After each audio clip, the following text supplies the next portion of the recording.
Hello everyone, welcome to GS question paper. GS question paper में आज history का एक और टॉपिक लेकर के आए हैं, जहां पर हम लोग सिंधु सभ्यता के जो प्रमुख स्थल हैं उनका उत्खनन वर्ष, उत्खननकर्ता कौन थे, स्थल की स्थिति कहाँ पर है, मतलब कहाँ पर वह अवस्थित था, और साथ ही साथ किस नदी के किनारे, ये ज़रूर पूछता है, चाहे वो मिलान में पूछे या फिर सत्य असत्य छांटना हो, कौन सा कथन असत्य है या कौन सा कथन सत्य है। तो इसलिए ये आपको टॉपिक याद रखना बहुत ज़रूरी है। आपको बता दें, इस वीडियो को आप एज ए ऑडियो बुक की तरह भी ले सकते हैं।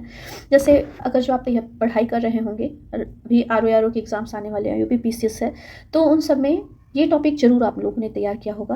अभी आप लोग ये देख सकते हैं कि इसमें से कौन से पॉइंट आपको भूल रहे हैं। नीचे हम लोग वन लाइनर क्वेश्चन के फॉर्म में इसको सॉल्व भी करेंगे। अभी यहाँ पर पहले हम लोग देख लेते हैं सिंधु सभ्यता के प्रमुख स्थल और उनके खोजकर्ता और उससे जुड़े हुए महत्वपूर्ण तथ्य, जैसे उत्खनन वर्ष और नदी।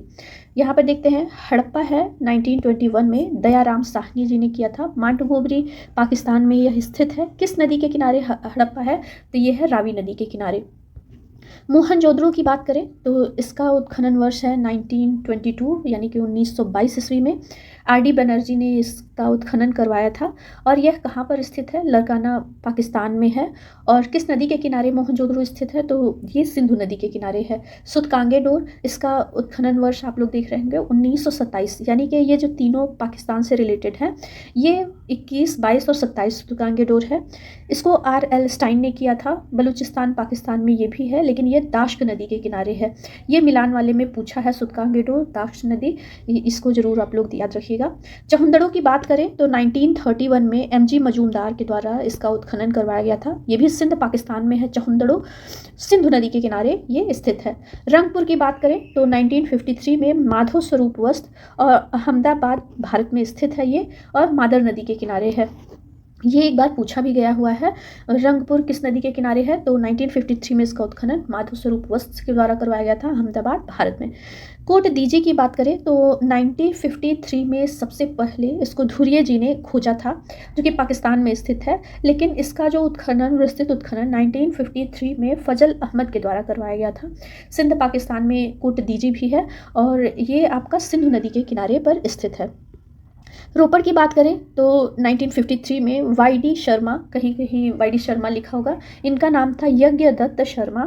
1953 में पंजाब भारत में यह स्थित है। रोपड़ कहाँ है, तो पंजाब में है, सतलज नदी के किनारे। कालीबंगा की बात करें तो 1953 में इसका उत्खनन करवाया गया था एक घोष के द्वारा। गंगानगर राजस्थान में यह स्थित है, घग्घर नदी के किनारे। ये भी पूछा गया है। रोपड़, कालीबंगा और रंगपुर पूछा हुआ है। तो इस तरीके से कुछ है जो पूछे गए हैं। लोथल का अक्सर पूछता है किस नदी के किनारे है, तो ये भोगवा नदी के किनारे है, अहमदाबाद काठियावाड़ में। इसके उत्खननकर्ता R. राव है, यानी कि श्री रंगनाथ राव, SR राव, श्री रंगनाथ राव जी हैं। 1955 से 63 तक इसका उत्खनन करवाया गया था। आलमगीरपुर 1958 में करवाया गया है, वाई.डी. शर्मा यानी कि यज्ञदत्त शर्मा के द्वारा। मेरठ उत्तर प्रदेश में है, हिंडन नदी। उत्तर प्रदेश से रिलेटेड आप एग्ज़ाम दे रहे हो तो आलमगीरपुर आपको याद रखना है, 1958 में है, वाई.डी. शर्मा यानी कि यज्ञदत्त शर्मा के द्वारा। किस नदी के किनारे, तो हिंडन नदी के किनारे। सुरकोटदा है 1972 से 75, जगपति जोशी जी इसका उत्खनन करता है। बनवाली की बात करें तो 1973 में R.S. बिस्ट के द्वारा, जो कि हिसार हरियाणा में है। नदी पूछता है अक्सर, तो ये रंगोई नदी के किनारे है। बनवाली कहाँ पर है, रंगोई नदी के किनारे, और इसके उत्खनन करता है R.S. बिस्ट जी, जो कि धौलावीरा के भी उत्खनन करता है। धौलावीरा 1990 से 91 तक इसका उत्खनन कार्य हुआ है, कच्छ के रण में। धौलावीरा को आपको बता दें, ये जो अभी हाल फिलहाल में एक करंट अफेयर से भी रिलेटेड आपका बन सकता है, कि अभी जो कोविड के टाइम में चाइना में हुआ था, चाइना के बीजिंग में मेरे ख्याल से हुआ था, ये जो यूनेस्को का धरोहर स्थल से रिलेटेड एक सभा, तो उसमें 40वां जो है भारत का यूनेस्को का धरोहर घोषित किया गया था धौलावीरा को। 40वां धरोहर, विश्व धरोहर स्थल घोषित किया गया है धौलावीरा को। इस पॉइंट को आप लोग याद रखिएगा, करंट से रिलेटेड है, 2021 में इसको दिया गया है, तो ये मोस्ट इंपॉर्टेंट हो जाता है। इसके उत्खननकर्ता R.S. बिस्ट जी हैं। कच्छ के रण में यह स्थित है। राखीगढ़ी की बात करें तो रफ़ीक मुगल जी इसके उत्खनन करता है, हरियाणा में है राखीगढ़ी। धौलावीरा अभी तक का सबसे बड़ा जो है आपका हड़प्पा स्थल खोजा गया है। उसके बाद जो दूसरा स्थल है वो है आपका राखीगढ़ी। राखीगढ़ी का अभी वर्तमान में जितना दायरा है उससे भी अनुमान है कि ये दोगुना हो सकता है। अभी उसका उत्खनन कार्य जारी है। राखीगढ़ी रफ़ीक मुगल जी ने इसका शुरुआत करवाया था, हरियाणा में है। ये किस नदी के किनारे है तो ये इतना इंपॉर्टेंट नहीं है, लेकिन विलुप्त सरस्वती या दुष्यति नदी के किनारे ये स्थित था। दायमाबाद की बात करें तो बीपी बोपर्दिकर जी ने इसका खोज किया है। अहमदाबाद महाराष्ट्र में है। गोदावरी नदी की सहायक नदी है प्रवरा नदी, वहाँ पर है दायमाबाद। दायमाबाद और देसलपुर ये ताम्र पाषाण काल यानी कि चालखोलिथिक के हिस्से है, जब सिंधु सभ्यता का शुरुआत हो रहा था उस टाइम के ये है जब सिंधु सभ्यता की शुरुआत हो रही थी। देसलपुर भी वहीं का है। केवी सुंदर राजन इसके जो है उत्खनन करता है 1963 से 64, कच्छ गुजरात में स्थित है। आइए अब वन लाइनर सिंधु घाटी सभ्यता के बारे में महत्वपूर्ण तथ्य हम लोग देखते चलते हैं। यहाँ पर मैंने ऊपर बताया ही है। खोजकर्ता अक्सर पूछता है, खोजकर्ता, तो एक बार क्विक रिवीजन करते हैं। भारत की प्रथम सभ्यता कौन कहलाती है तो ये सिंधु घाटी सभ्यता कहलाती है। इसकी खोज किसने की थी तो ब्रिटिश अधिकारी सर जॉन मार्शल के संरक्षण में राय बहादुर साहनी और रखालदास बनर्जी के द्वारा करवाई गई थी। मोहनजोदड़ो को मृतकों का टीला किसे कहते हैं तो वो मोहनजोदड़ो को कहते हैं। इसकी खोज कब हुई थी तो 1922 में। किसने करवाई थी रखालदास बनर्जी ने करवाई थी। चौहंदड़ो नगर की खोज सर्वप्रथम किसने की थी तो 1931 में गोपाल मजूमदार ने की थी। लोथल की खुदाई किसने की थी तो रंगनाथ राव ने। रोपड़ की खुदाई यज्ञदत्त शर्मा ने करवाई थी। इसमें सन ज़्यादा इंपॉर्टेंट नहीं है, बस स्थल पूछता है और खुदाई किसने करवाया था ये ज़्यादा इंपॉर्टेंट है। इसके अलावा अगर जो पूछ सकता है तो पूछ सकता है कि किस राज्य में स्थित है और कहाँ पर किस राज्य में स्थित है और नदी पूछ सकता है। कालीबंगा की खुदाई 1953 में किसके द्वारा करवाया गया था तो कालीबंगा ए घोष ने सबसे पहले करवाई थी और बाद में बीबीलाल और बीके थापर द्वारा करवाई गई थी। ऊपर मैंने ए घोष बताया और बाद में बीबीलाल और बीके थापर के द्वारा करवाया गया है।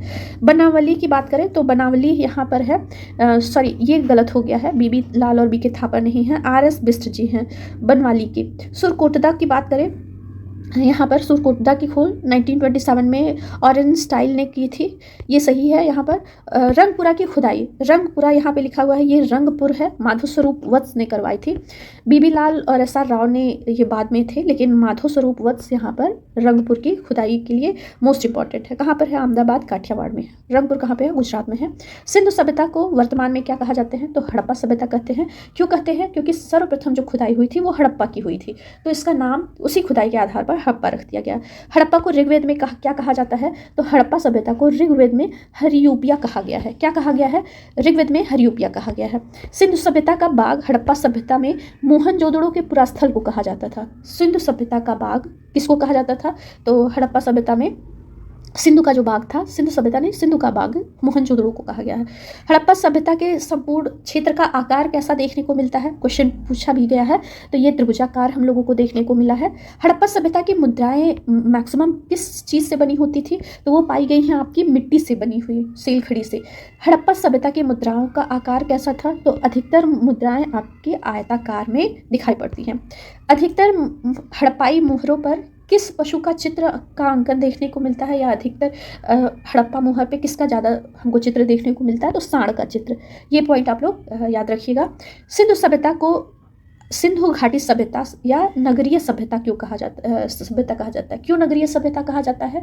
जैसे आज आप लोग देख रहे होंगे कि बड़े बड़े शहरों में नगर को अच्छी तरीके से बसाया जाता है, जैसे आपका नोएडा है, गाजियाबाद है, आप लोग देखे होंगे पहले से प्लानिंग करके कि कहाँ पे सड़कें रहेंगी, नालियाँ कहाँ, पानी का निकास और सारी चीज़ें, तो इसी तरीके से इन सबको पूरा प्री प्लानिंग करके बसाया गया था, तो इसीलिए इसको नगरीय सभ्यता कहा जाता है। सिंधु सभ्यता के अधिकांश नगर कहाँ पे बसे हुए थे तो नदियों के किनारे बसे हुए थे। सिंधु सभ्यता में कहाँ से नक्काशीदार ईंटों से प्रयुक्त होने का प्रमाण मिलता है तो इसे याद रखिएगा, ये कालीबंगा है। कालीबंगा से नक्काशीदार ईंटें हमें देखने को मिलती हैं। पूछता है कि सिंधु सभ्यता की सबसे बड़ी इमारत कौन सी है तो ये मोहनजोदड़ो का अन्नागार है। सबसे बड़ी इमारत कौन सी है तो मोहनजोदड़ो का अन्नागार है। दूसरे पे है, अगर जो देखा जाए कौन सा सबसे बड़ा बना हुआ था तो वो स्नानागार है, लेकिन अगर जो इमारत पूछे तो अन्नागार है। मैंने पिछले वीडियो में इसके बारे में डिटेल में आप लोगों को पढ़ाया है, उसमें एक दो पॉइंट रह गए हैं। जैसे अभी हम लोगों ने धौलावीरा राखीगढ़ी के बारे में डिटेल नहीं पढ़ा है, दायमाबाद के बारे में डिटेल नहीं पढ़ा है, क्योंकि जोरवे संस्कृति से रिलेटेड और दायमाबाद से कई क्वेश्चन पूछे गए हैं, तो उसको भी MCQ जितने भी UPPCS RO में पूछे गए हैं और लोअर PCS में पूछे गए हैं, इन सबका MCQ नेक्स्ट वीडियो में हम आपको लेकर के आएंगे, जहाँ पे सिंधु सभ्यता पूरा खत्म करवाएंगे MCQ के फॉर्म में। अभी यहाँ पे हम लोग इसका सिर्फ एक ऑडियो बुक की तरह आप सुन सकते हैं और इसे एक बार रिवाइज कर सकते हैं। यहाँ पे पूछा गया है ईंटों की लंबाई और चौड़ाई और ऊंचाई का अनुपात पूछा भी गया है। तो ये अनुपात था 4-2-1, यानी कि लंबाई जो थी वो 4, अगर जो हम इंच मान ले तो चौड़ाई 2 इंच और ऊंचाई 1 इंच, 4-2-1 का अनुपात हमको देखने को मिलता है। मेहुला किसे बोलते हैं? मेहुला सभ्यता। तो ये सिंधु क्षेत्र का पुराना नाम था मेलुहा, सॉरी मेहुला मैंने बोल दिया, मेलुहा है, जो मेसोपोटामियन और बाकी सभ्यताओं से हमको मिलता है साक्ष्य। वहाँ पे सिंधु के लिए वो लोग मेलुहा शब्द का प्रयोग किए हैं। सबसे पहले सिंधु सभ्यता के कौन कौन से स्थल मिले थे? तो ये थे हड़प्पा और मोहनजोदड़ो, और इन्हीं के नाम पे इसको हम लोग हड़प्पा सभ्यता भी कहते हैं। हड़प्पा नगर किस नदी के किनारे स्थित था? अब नदियों से रिलेटेड क्वेश्चन है, जो मैंने ऊपर आपको एक वीडियो में पूरा डिटेल में बताया। यहाँ पर हड़प्पा किस नदी के किनारे? तो रावी नदी के किनारे। लोथल किस नदी के किनारे स्थित है? तो ये है भोगवा नदी के किनारे। आप लोग एक एक बार रिवाइज इसको करते जाइएगा, देखिए आप लोग सही कर पाते हैं गैस या नहीं। मोहनजोदड़ो सिंधु नदी के किनारे स्थित है। स्वतंत्रता प्राप्ति के बाद सबसे अधिक स्थल कहाँ पर खोजे गए हैं? तो ये गुजरात में खोजे गए हैं। हड़प्पा वासी, ये इतना इम्पोर्टेंट नहीं है। सर्वप्रथम कपास उपजाने का श्रेय किसे जाता है? तो ये हड़प्पा वासियों को जाता है। मोहनजोदड़ो में मतलब विशाल स्नानागार कहाँ पर स्थित है या कहाँ से प्राप्त हुआ है? तो ये मोहनजोदड़ो से प्राप्त हुआ है। अंडाकार शव के अवशेष कहाँ से मिले हैं? तो ये अंडाकार शव के अवशेष मिले हैं सुरकोटदा से।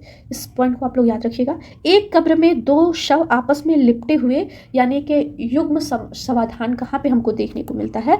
ये मैंने पिछले वीडियो में इसको डिटेल से बताया था। तो ये आपको युग्मित समाधान मिले हैं लोथल से। कांस्य की मूर्ति कहाँ से मिली है? नर्तकी की कांस्य मूर्ति कहाँ से मिली है? तो ये मोहनजोदड़ो से मिली है। पुजारी का सर, ये आप लोग याद रखिएगा, पुजारी का सर कहाँ से मिला है? तो ये मोहनजोदड़ो से मिला है। सिंधु सभ्यता का प्रधान जो बंदरगाह था वो कहाँ पर स्थित था? तो लोथल में था। सिंधु सभ्यता के लोगों ने नगरों तथा घरों के विन्यास के लिए कौन सी पद्धति को अपनाया था? तो ये था ग्रिड पद्धति। कौन सी पद्धति था? तो घरों के विन्यास के लिए इन्होंने ग्रिड पद्धति को अपनाया था। सिंधु सभ्यता के निवासी किस प्रकार का भोजन करते थे? तो वहाँ पे जो अवशेष मिले हैं उससे शाकाहारी और मांसाहारी दोनों ही प्रकार का भोजन देखने को मिलता है। ये लोग शाकाहारी भी थे और शिकार करके मांस भी ये लोग खाते थे। सिंधु सभ्यता के निवासी किस प्रकार के कपड़े पहनते थे? तो वस्त्र के जो प्रकार पाए गए हैं वो सूती और ऊनी दोनों प्रकार के वस्त्र हमको देखने को मिलते हैं। सिंधु सभ्यता के लोग सूती वस्त्र भी पहनते थे और ऊनी वस्त्र भी पहनते थे। सिंधु सभ्यता के मानव आवागमन के लिए किसका यूज़ करते थे? तो जो वहाँ पे खिलौने और बाकी सारी चीज़ें प्राप्त हुई हैं तो वो है 2 पहिए और 4 पहिए वाली बैलगाड़ियों का वो लोग प्रयोग करते थे। खिलौनों से हमको स्पष्ट देखने को वहाँ पर मिलता है। लेकिन अभी उत्तर प्रदेश में एक स्थल है, उसका नाम मुझे थोड़ा सा मिस कर रहा है, वहाँ पर रथ का यूज़ हुआ है। सॉरी, अभी नाम मुझे नहीं याद पड़ रहा है, लेकिन उत्तर प्रदेश से रिलेटेड जितने भी आपके सिंधु सभ्यता से रिलेटेड हैं उन सभी का एक डिटेल वीडियो लाने का प्रयास कर रहे हैं। सिंधु सभ्यता के निवासी मनोरंजन के लिए किसका यूज़ करते थे? तो शतरंज, संगीत, नृत्य, जुआ आदि ये लोग खेलते थे। तो हमको शतरंज भी देखने को मिलता है, संगीत भी देखने को मिलता है और नृत्य और जुआ भी खेलने को देखने को मिलता है कि ये लोग जुआ भी खेलते थे। सिंधु सभ्यता के निवासी किसकी उपासना करते थे? तो मातृ देवी और शिवलिंग भी पाए गए हैं, छोटे छोटे शिवलिंग। तो शिवलिंग की उपासना करते थे और मातृ देवी की ये लोग उपासना करते थे। सिंधु सभ्यता के लोग धरती को क्या मान करके? तो उर्वरता की देवी मान करके उपासना करते थे। और उर्वरता की देवी की मूर्ति कहाँ से प्राप्त हुई है ये भी आप लोगों से पूछा गया है। तो ये प्राप्त हुई थी आपकी हड़प्पा से। और नर्तकी की मूर्ति कांसे की कहाँ से प्राप्त हुई थी? तो वो मोहनजोदड़ो से। वृक्ष पूजा और शिव पूजा के प्रचलन के साक्ष्य कहाँ से मिलते हैं? तो सिंधु सभ्यता से ही देखने को मिलते हैं कि वृक्ष की भी पूजा करते थे और शिव की पूजा भी करते थे। स्वास्तिक का चिन्ह कहाँ से प्राप्त हुआ है? तो ये हड़प्पा सभ्यता से ही हम लोग को देखने को मिलता है। स्वास्तिक के चिन्ह उनके सिक्कों पर थे। पशुओं में कुबड़ वाला सांड इस सभ्यता के लोगों के लिए विशेष पूजनीय था और मोहरों पर तो मैक्सिमम कुबड़ वाले सांड ही देखने को मिलते हैं। बैल को ये लोग किसका प्रतीक मानते थे? तो सिंधु सभ्यतावासी बैल को शक्ति का प्रतीक मानते थे। सिंधु सभ्यता के लोगों को किस पशु का ज्ञान नहीं था? तो दो है, एक तो घोड़े का ज्ञान नहीं था, लेकिन घोड़े की हड्डियां और दांतों के अवशेष मिले हैं दो जगह से, लेकिन घोड़े का इनको ज्ञान नहीं था।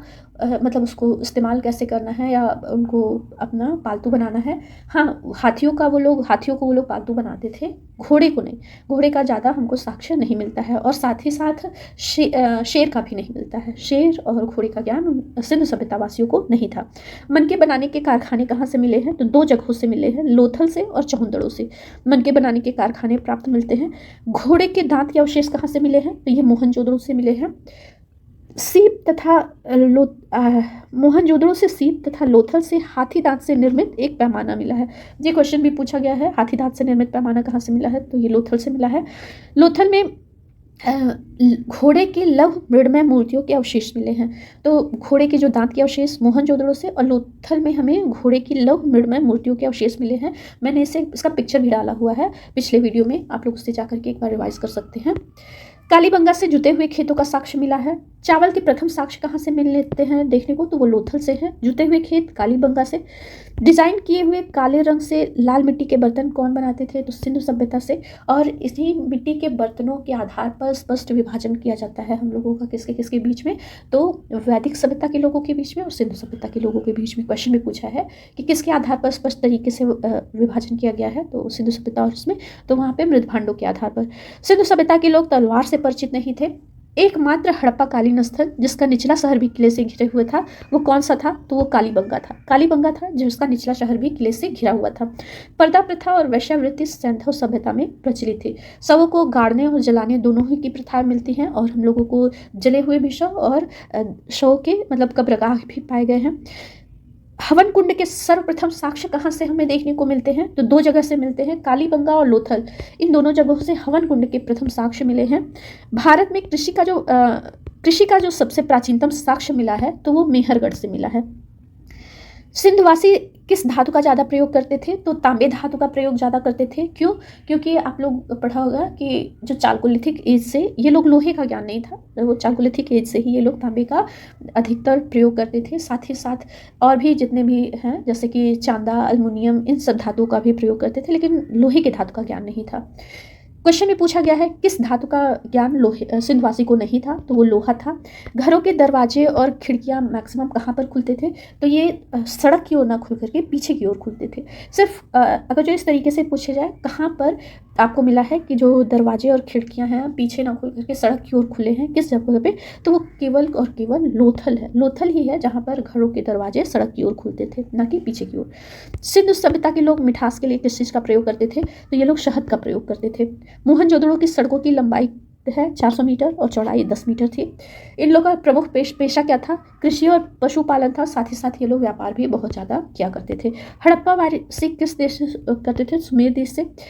सभ्यता के विनाश के लिए क्या उत्तरदायी है इसमें पूछता है, तो बाढ़ है। विदेशी आक्रमण को भी जिम्मेदार ठहराया गया है, लेकिन ज़्यादातर जो निशान है वो लोग यही कहते हैं कि बाढ़ की वजह से या नदियों ने अपना रास्ता बदल लिया, इसकी वजह से सिंधु सभ्यता का जो है विनाश हो गया। प्रथम बार कांस्य के प्रयोग के कारण इसे कांस्य सभ्यता भी कहा जाता है।